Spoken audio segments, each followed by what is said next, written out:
Hi everyone, this is George with Simpler Times Homestead. And on this rainy day, I'd like to talk to you about preparedness. I'd like to tell you a story. The story is called The Farmhand Who Could Sleep Through Anything. There was once a farmer looking for a young man to help out on his farm. There were several young men who were interviewed for the job, and as far as the farmer could tell, they were equally well qualified.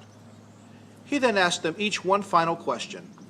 "Tell me," he would say, "why should I hire you above the others?" Of all the applicants and their replies, there was one that was really different. One young man said, "Because I can sleep through anything." At first the farmer thought it was strange, but the more he thought, the more he was intrigued and mystified by his response. So he figured, well, I'll give this young man a chance, and he hired him. Weeks went by, and the farmer was pretty happy with the young man's work, but he still wondered sometimes what the young man had meant by his strange reply. He just never got around to asking him about it. Then one night, the farmer was awakened in the middle of the night by a phone call from one of his neighbors. "There's a big storm coming with lots of wind, maybe even a tornado. You better get ready for it." That was the quick message. As the farmer went to the door and looked out, he found that the wind was strong and rising, and that the rain had already started. He quickly ran to try to awaken the young man to help him get everything ready for the storm. Try as he might, the young man couldn't be stirred.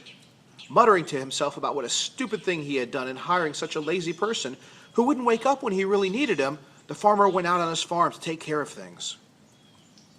When he went out to tie down the hay, he discovered the hay had already been securely tied. Next he went to the barn, and then to the corrals. Everywhere he looked, everything had already been prepared. After a time of just wandering around the farm, learning that there was nothing needed to be done at the last minute, because it had all been done or prepared ahead of time, the farmer returned to his house. This time, instead of muttering about the young man, he actually found himself singing his praises. He had realized, to his great joy, that the reason that the young man could sleep through anything was because before he went to bed each and every night, he had already prepared for the very worst that could happen.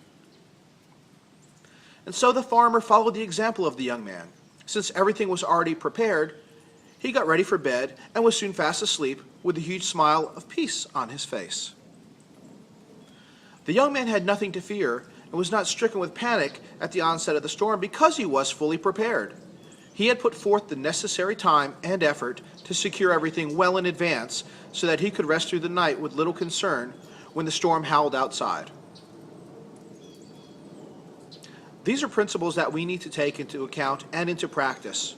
The time to prepare for life's storms is not when they're upon us, but we have to take the time to plan for and prepare for them ahead of time.